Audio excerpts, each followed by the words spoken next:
Kung natatandaan po natin mga kapatid, nung nakaraan po na linggo, napag-aralan po natin kung bakit po ang isang propeta ay hindi iginagalang sa kanyang sariling bayan. At ang konteksto po noon ay patungkol sa mga taga-Galilea, Jerusalem, Judea, ang sariling bayan ni Kristo.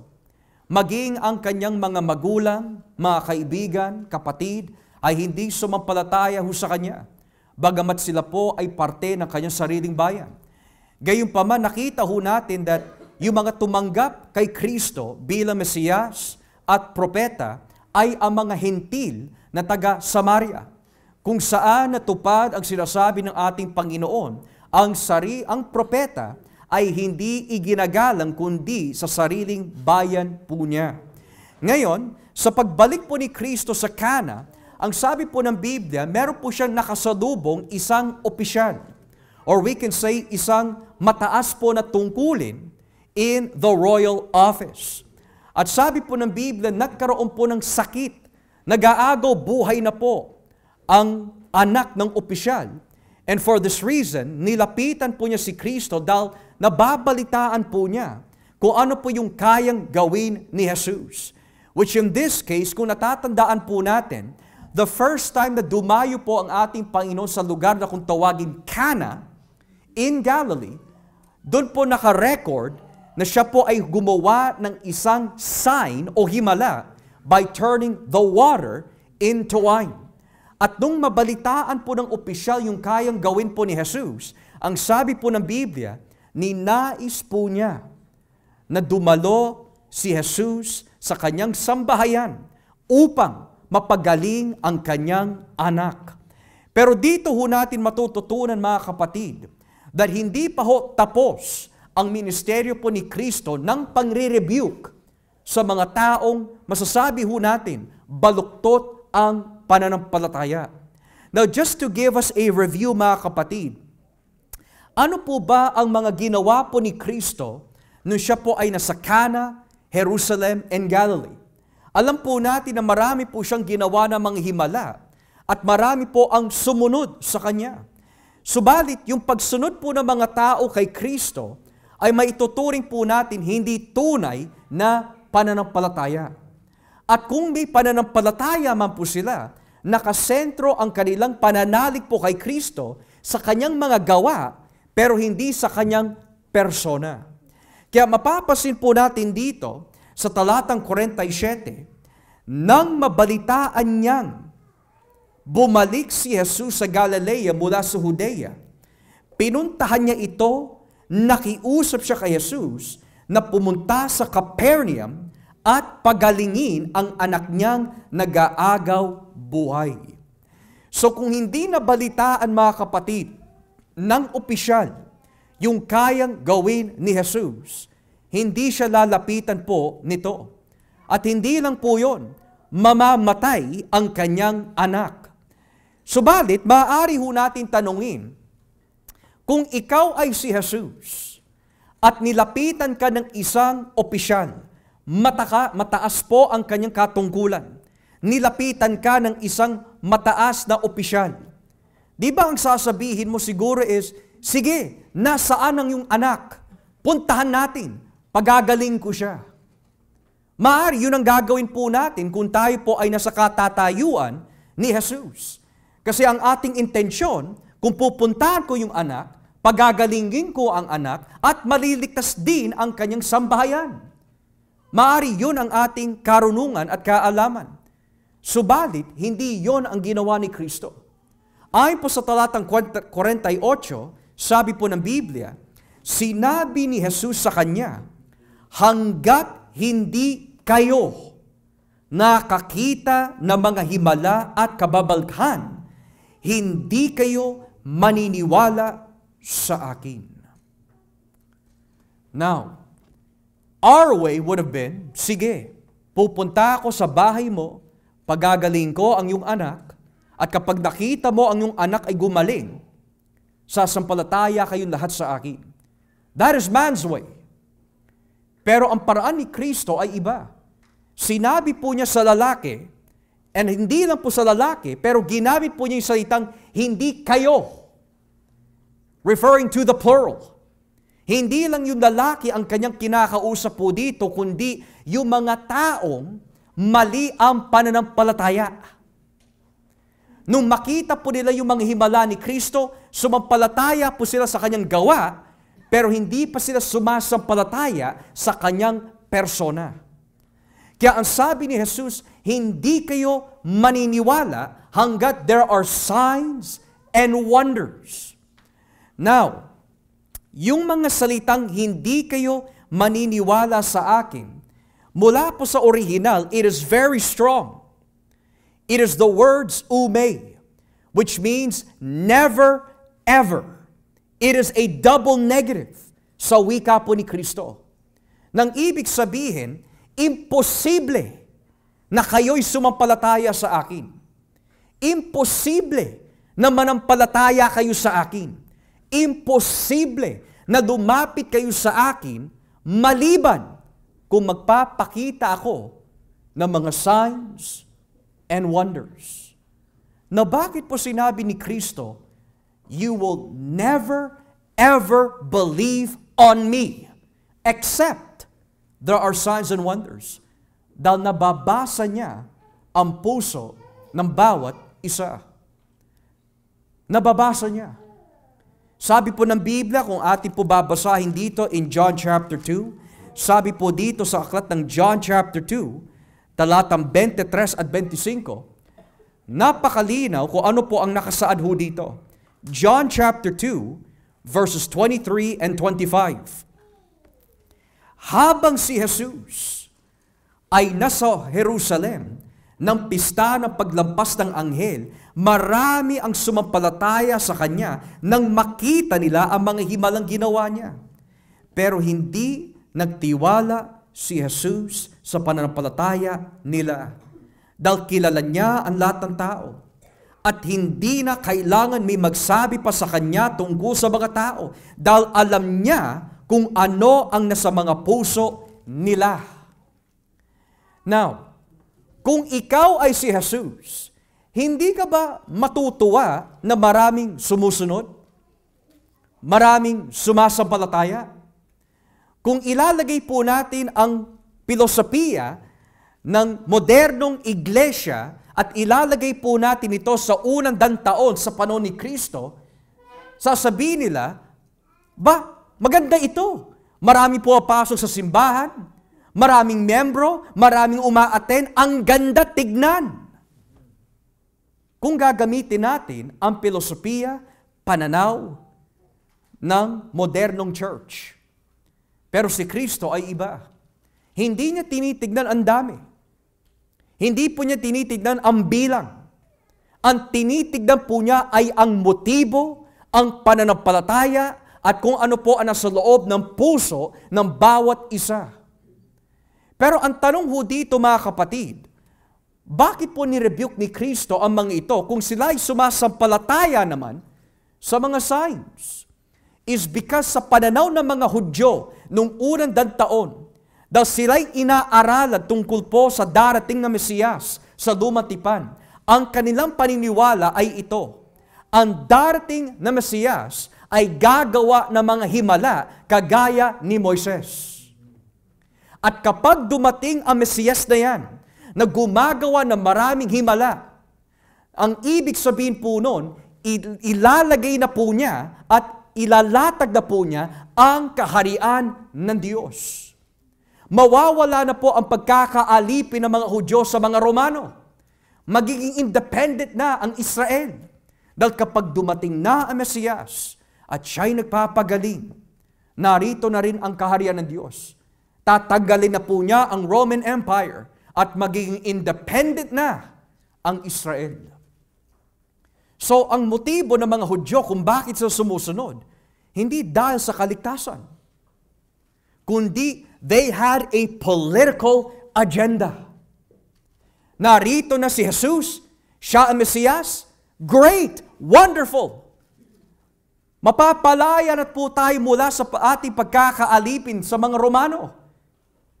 Pero wala sa kanilang puso, mapalaya sa kanilang mga kasalanan. Kaya sinabi ni Kristo, sumusunod sila, pero hindi po siya naniniwala sa kanilang pananampalataya. No wonder why sinabi po niya, you will never believe until there are signs and wonders. Now, it is fascinating because kung tatanungin po natin, masama po ba na magkaroon ng mga signs and wonders? Depende kung sino ang gumagawa. Makikita ho natin mamaya, may kakayahan po ang Antikristo na gumawa, may kakayahan po si Satanas na gumawa, pero hindi ito nagbubula sa kapangyarihan ng Diyos, kundi sa kanilang masamang gawain. Nasa konteksto po ito ng panlilinlang, pandaraya. Pero may himala na ginagawa po ng Diyos upang ma-confirm na ang kanyang mga salita ay totoo. And you will see that all throughout the Old Testament. Paano napatunayan ni Moises na si Yahweh, I am that I am, siya ang tunay na Diyos at hindi yung mga Diyos-Diyosa ng mga Egypto o nasa mga Egypsyo. Well, He sent plagues. He turned the water into blood. And He caused many things to happen supernaturally na naniwala po si Faraon na ang kinakalaban niya ay ang tunay na Diyos. But pa ho dito, nung nagkaroon po ang debate ng mga propeta, si Elijah, kalaban po yung 850 prophets. 400 from this group, 450 from the others.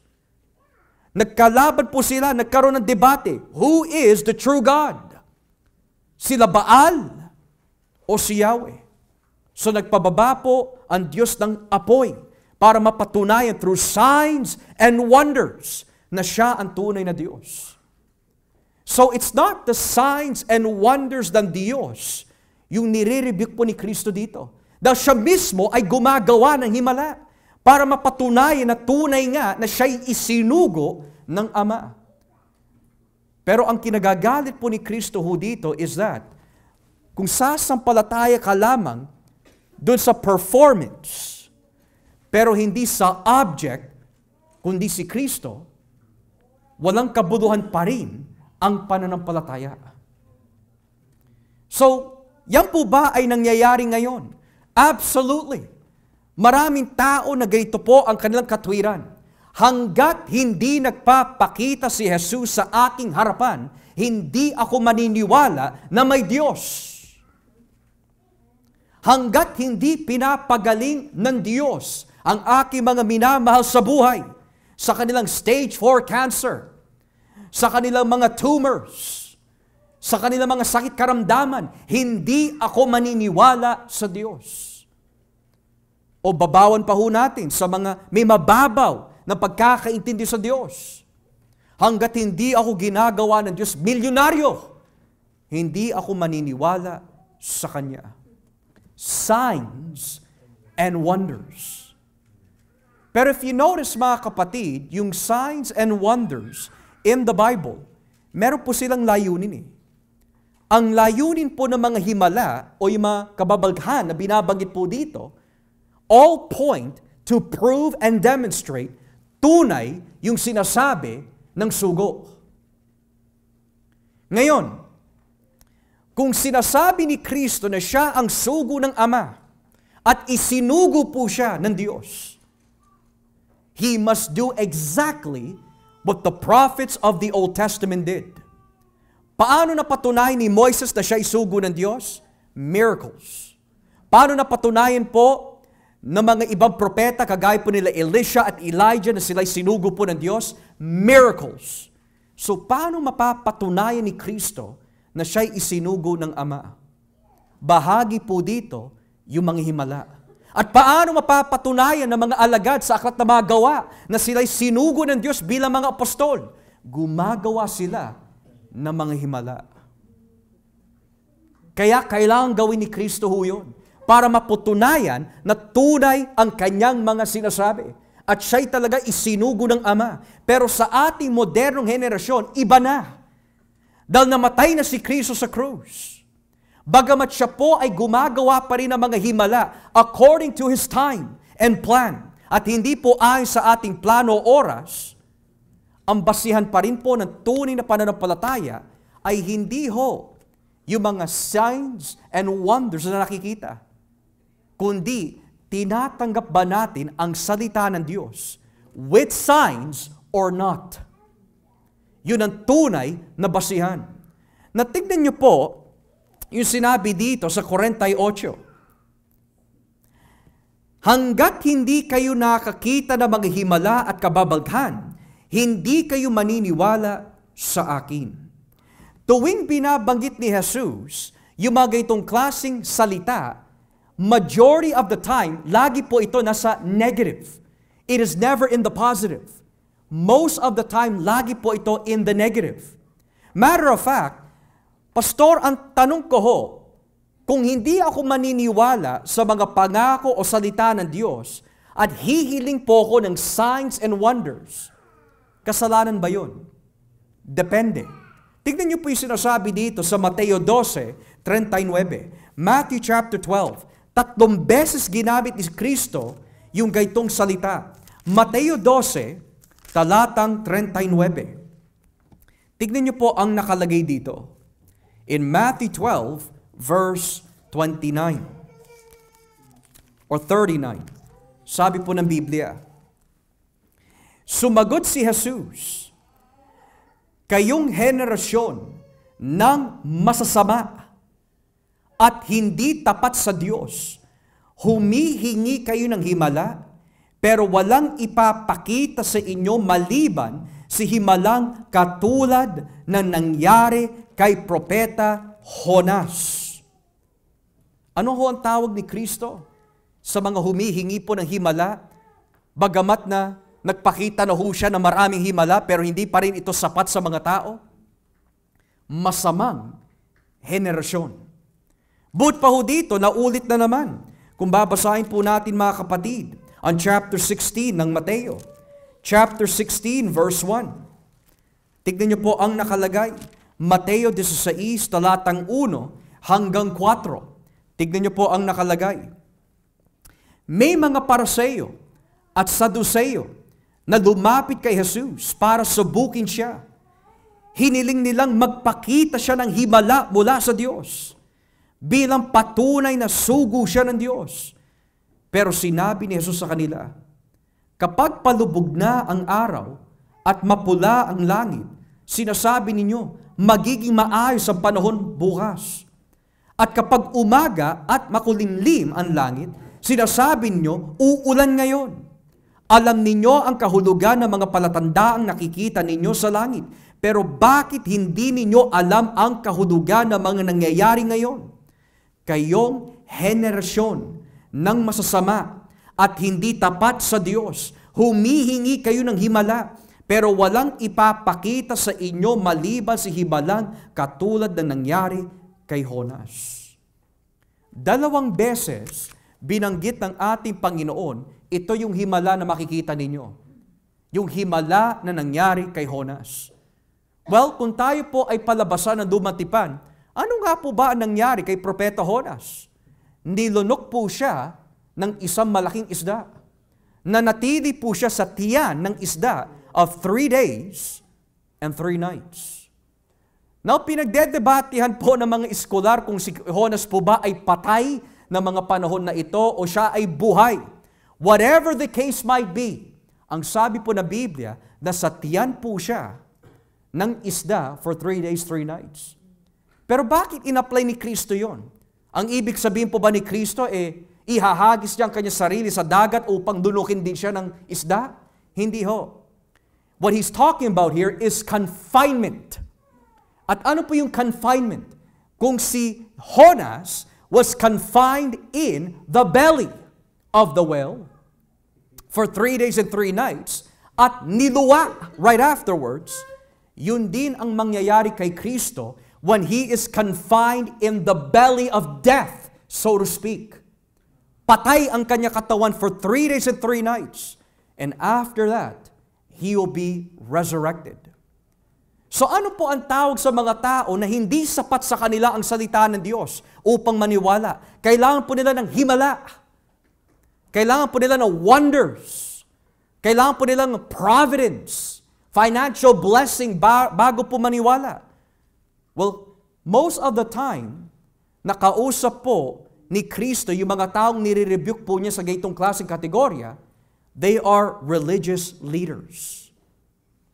At ang tawag ho sa kanila, masamang henerasyon. Hindi ako maniniwala kay Kristo hanggat hindi niya ibinibigay ang aking kagustuhan. Hindi ako maniniwala sa Diyos hanggat hindi niya binibigay the signs and wonders. Now, sa Biblia, lalo na po sa Lumang Tipan, hindi lahat ng kaso kung saan humihingi ang mga tao ng signs and wonders ay maituturing masama. Si Hezekiah, humingi po siya ng sign. Paano ko matitiyak, Propeta Isaiah, pahahabain ng Diyos ang aking buhay? It has something to do with the cosmos. Moreover, si Eleazar, bagamat hindi nabanggit ang kanyang pangalan sa Genesis, in the case na siya po mismo ang inutos ni Abraham na maghanap ng asawa para sa kanyang anak, humingi po siya ng sign. So yung paghingi ng sign ay hindi masama kung ito'y nasa tamang konteksto. Pero yung sign na hinihingi ng mga tao, hindi sapat sa amin ang iyong mga salita. Hindi kami maniniwala na ikaw ay sugo ng Diyos. Hindi kami maniniwala na ikaw nga talaga ang inaabangan namin. Patunayan mo, patunayan mo, patunayan mo. Nang ibig sabihin, nagiging circus entertainer na lamang si Kristo. Whereas for Hezekiah, naniniwala siya sa Diyos. But he's asking a godly sign.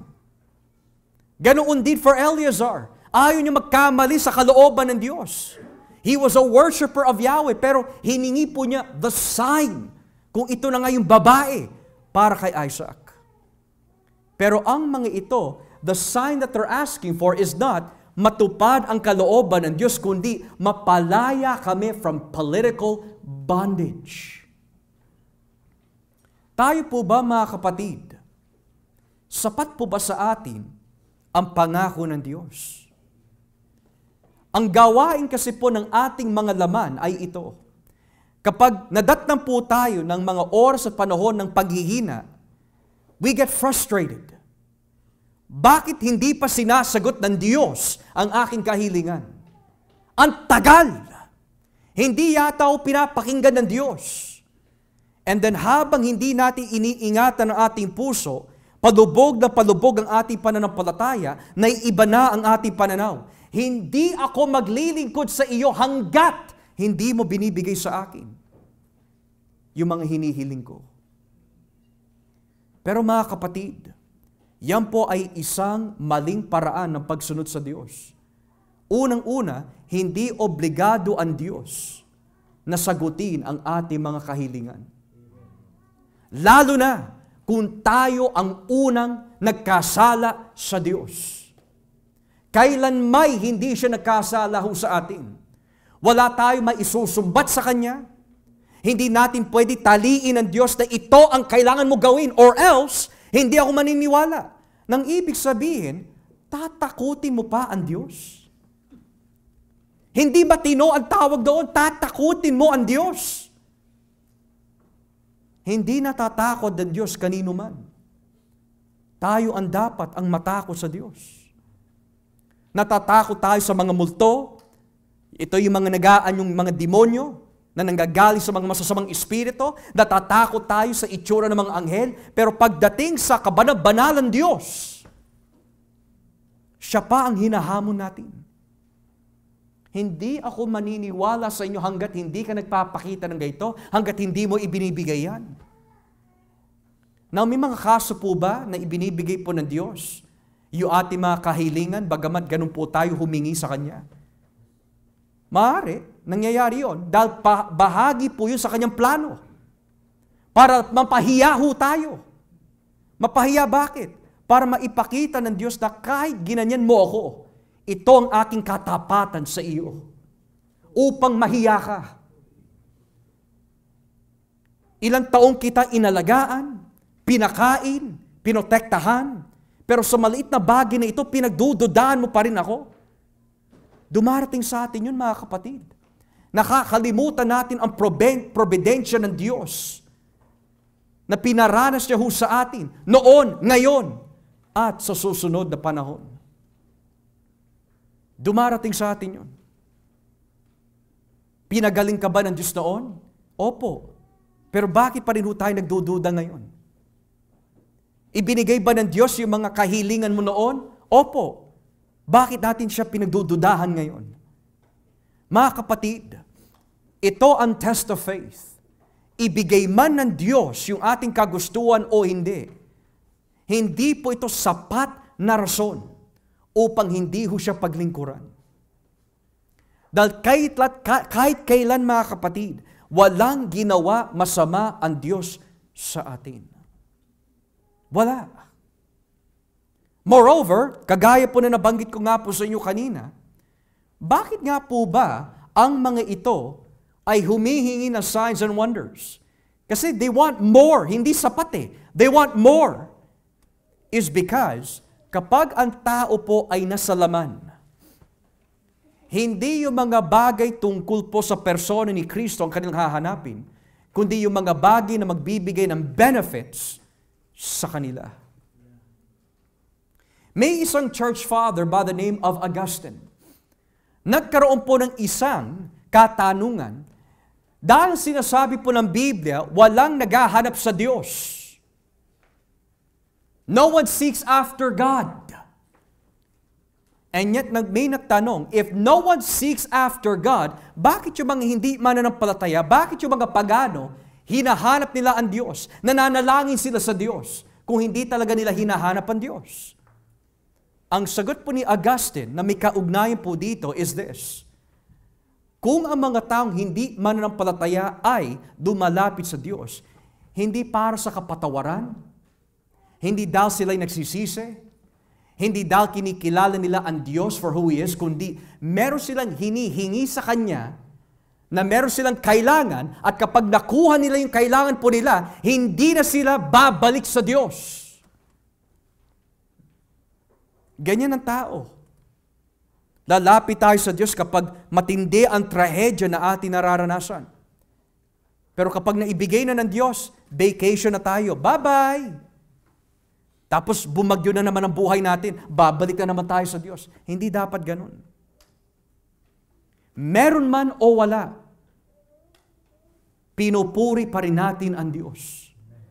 Meron man o wala, sa tulong at biyaya ng Espiritu Santo, nananalig pa rin tayo sa Diyos. Kung naniniwala ka na ikaw ay Kanyang pinatawad, how much more mga kapatid sa mga bagay na hindi essential, kayang ibigay ng Diyos yan. But the lesson here is, will you take Him at His word or you need more evidence? Yan ang nangyari sa mga ito. Kaya tignan niyo po yung distinction ng mga grupo na nirebuke ni Kristo dun sa lalaki. Nung marinig ng lalaki yung ganitong klaseng mensahe ni Kristo, tignan niyo po ang verse 49 ng John chapter 4. John 4 verse 49.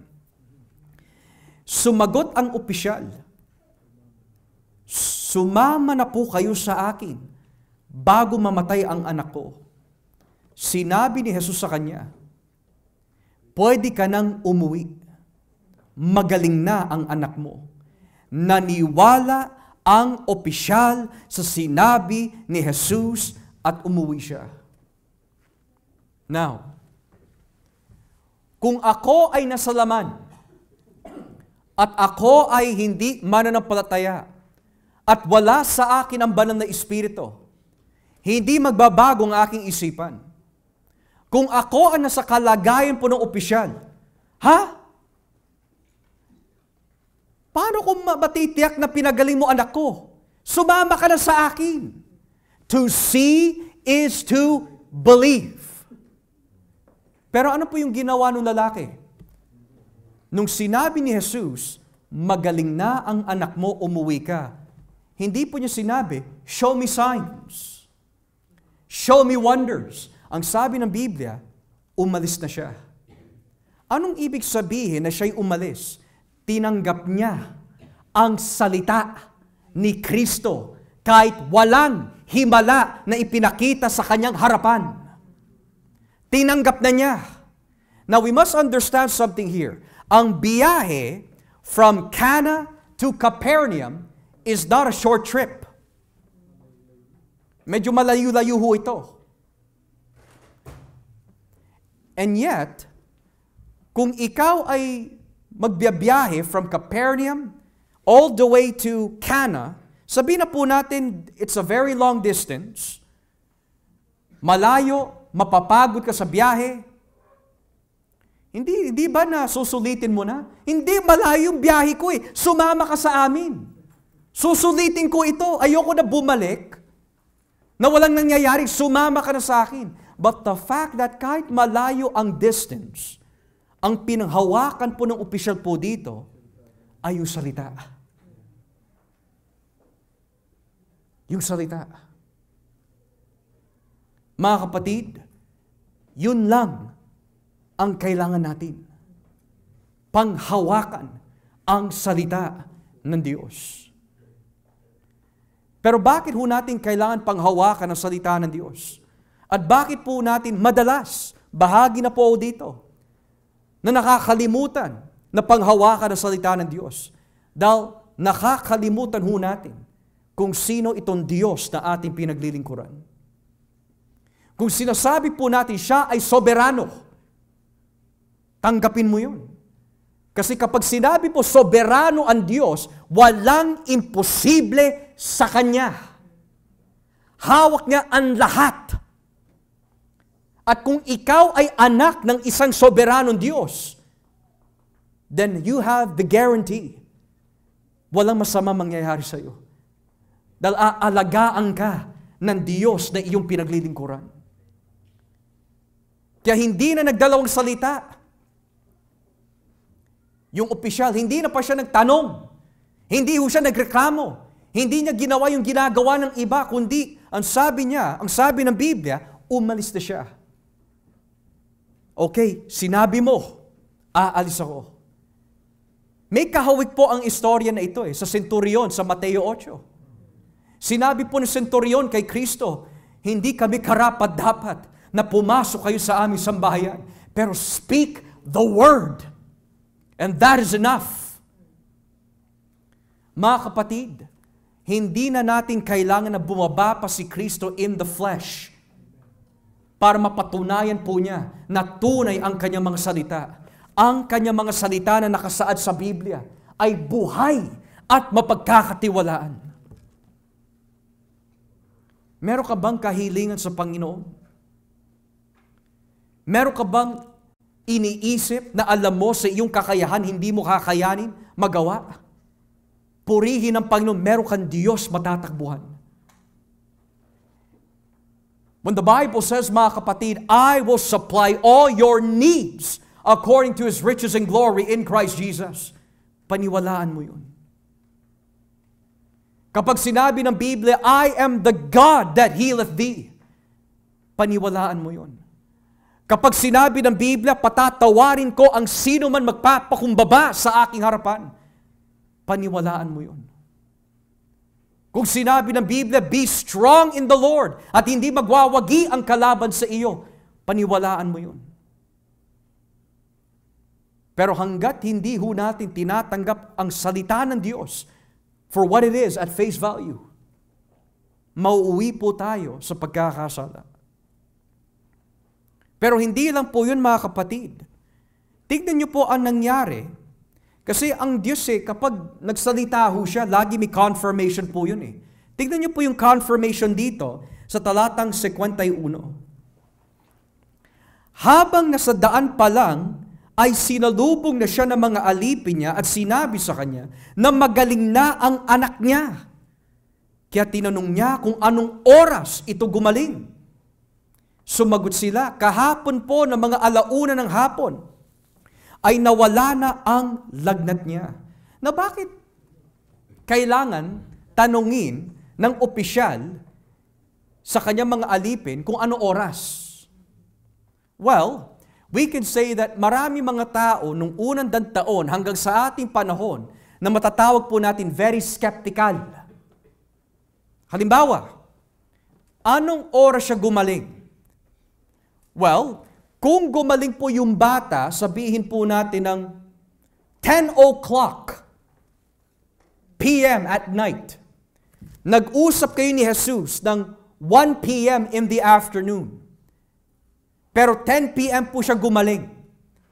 Pero ang rason ng kanyang pagpapagaling ay dahil meron nagbigay ng gamot sa kanya. Then hindi totoo si Kristo. Pero the fact that Jesus said, "Your son lives," at that very moment, gumaling po yung anak. Now, sino po ba si Kristo kung bakit gumaling yung bata? In John chapter 1, ang unang description kay Kristo is salita. Pero sabi ng Biblia sa Juan 1:4, "In Him was life, and the life was the light of men." Yung pinaniwalaan po na opisyal ay hindi isang ordinaryong salita, kundi yung salita na nagkatawang tao. Si Kristo. Bukod pa ho dito, sabi po ng Biblia, naalala ng opisyal na ng oras ding iyon ay sinabi sa kanya ni Jesus na magaling na ang anak niya. Kaya siya at ang buong pamilya niya ay sumampalataya kay Jesus. Mga kapatid, dito ho natin nakikita nang ang layunin po ng Diyos ay hindi matupad ang kalooban ng tao, kundi matupad po ang kalooban niya. Balikan po natin ang unang eksena. Bakit hindi na lang sumama si Jesus sa kanya? Dahil hindi yun ang kalooban ng Diyos. Kung sumama po si Kristo doon sa lalaki, ang kanyang pananampalataya is by walking by sight. Ngayon, dahil hindi sumama si Kristo, nais po niya yung lalaki ay dumipende hindi sa mga bagay na kanya nakikita, kundi sa salita. At nung maniwala po yung lalaki, ang sabi po ng Biblia, naniwala din ang kanyang sambahayan. Marami ho sa ating ipinapanalangin po natin ang ating mga anak, ang ating mga asawa na kumilala sa Diyos. Pero mga kapatid, there is no miracle, there is no sign or wonder that can change the heart of man unless they receive the Word of God. Ebanghelyo lamang. Maraming tao pinagaling ng Diyos na hindi sumampalataya sa Kanya o nagbigay ng pasasalamat. May sakit man o hindi, ang ebidensya ng tunay na kaligtasan, tinanggap mo ang salita. Kaya kung narito po tayo ngayon mga kapatid, bakit ka ba sumampalataya kay Kristo? Kasi nanaginip ako eh. Dahil pinagaling ako. Dahil pinagpala niya ako financially. That's great. Pero, tinanggap mo ba ang salita? Yun ang ginawa ng opisyal. Sinabi ng Biblia, dahil natiyak niya na si Kristo at ang kanyang salita ay tunay, tinanggap po nila siya at ang kanyang buong pamilya. Kaya may encouragement po para sa bawat isa sa inyo mga kapatid. Huwag mong iisipin na porket ang mga miyembro ng iyong tahanan ay hindi pa sumasampalataya ngayon, ay hindi sila pinili ng Diyos. Huwag mong iisipin yun dahil unang-una, hindi mo alam kung sino mga pinili ng Diyos. Ang Diyos lang ang nakakaalam. Maaari nagbibigay sila ng sakit ng ulo sa inyo. Maaari they break your heart because they currently reject the gospel. O maaari nilalayo ang kanila. Pero habang sila'y nabubuhay, may pag-asa. Dahil ang Diyos lang ang nakakaalam. At sila'y binibigyan ng Diyos ng pagkakataon na humaba ang kanilang buhay para bago po sila mamatay, matanggap nila ang salita ni Kristo. Sa gayon mga kapatid, kung nakikita po natin na ito ang ginawa ng Diyos sa isang opisyal, how much more of you mga kapatid na kay Kristo? Now, I want to remind you, nung tinanggap ng lalaki ang salita ni Kristo, hindi pa siya ligtas noon. Hindi pa siya ligtas. Nang ibig sabihin, sinagot ng Diyos ang panalangin ng isang tao na hindi pa mananampalataya. Hindi pa ho siya sumampalataya until after gumaling ang kanyang anak. So kung yun ay kayang gawin ng Diyos sa isang hindi mananampalataya, how much more para sa inyo? Anak po ba tayo ng Diyos? May kaugnayan po ba tayo kay Kristo? Mga kapatid, meron tayong Ama na malalapitan dahil kay Jesus. Huwag ho natin pagduduhan ang Diyos o pagdudahan ang Diyos. Ang Diyos po natin ay napakabuti. Siya ang nagpapakain ho sa atin. Siya ang bumubuhay ho sa atin. Siya ang nagbibigay ho sa atin ng matibay na pananampalataya. Huwag natin siya pagdudahan. Dahil ang sabi po ng Biblia, ang Diyos ay tapat sa kanyang kasunduan. At wala rin po tayong karapatan na magalit sa Diyos. Wala po tayong karapatan na pagdudahan ng Diyos. The Bible says we must walk by faith and not by sight. Kapag tumingin ka sa iyong mga nakikita, mga kapatid, at hindi ka tumitingin ho dito sa tulong ng Diyos, babagsak at babagsak ka. At minsan ang ginagawa ng kaaway kapag hirap na hirap ka na sa trabaho, hirap-hirap ka na sa mga bills to pay, binubulong ka niya. Gumawa ka na lang ng kalokohan. Magkasino ka na lang. Mag-Lotto 649 ka na lang. Yan ang ginagawa ng mga tao hindi kumikilala sa Diyos. Sinasabi na, Pastor, pag-pray mo naman ang loto ko. Bakit dati pagpe-pray yun? Wala naman sa akin ang kapangyarihan para yumaman ka. Pero meron pa mga katanungan na pumapasok sa isip ko. Buti pa yung mga pagano, pinapayaman ng Diyos. Buti pa yan, hindi naman Kristiyano, pinapayaman ng Diyos. Mga kapatid, ang yaman dito sa mundo ay lalaho balang araw. Pero kahit kailan, meron isang bagay na hindi na mawawala sa atin. Yan po ay buhay na walang hanggan. Yan ang hindi kayang pantayan ng kayamanan. Maliit man o malaki ang sweldo mo, maliit man o malaki ang bahay mo, ang pinaka-importante ho dito, na kay Kristo ka ba? At kung ikaw ay na kay Kristo, ang Diyos ang bala sa atin. Di ba? Kinakanta natin, Shepherd of my soul. Bakit siya tinatawag yung mabuting pastol? Hindi lang niya iniingatan ang yung kaluluwa, mga kapatid, kundi lahat ng pangangailangan mo na ayon sa kalooban niya, siya ang bahala sa atin. But what is the requirement? The requirement is, believe on His Word. Kaya tignan niyo po yung sinabi dito sa 54 in verse 54. Ito ang ikalawang himala na ginawa ni Jesus sa Galilea, pagkagaling niya sa Judea. Well, it's fascinating dahil ito yung tinatawag po ng mga tagapagturo ng salita ng Diyos, inclusio. Nang ibig sabihin, ang unang himala ay nasa Juan 2, and that was in Cana. Ang ikalawang himala ay ginawa din in Cana.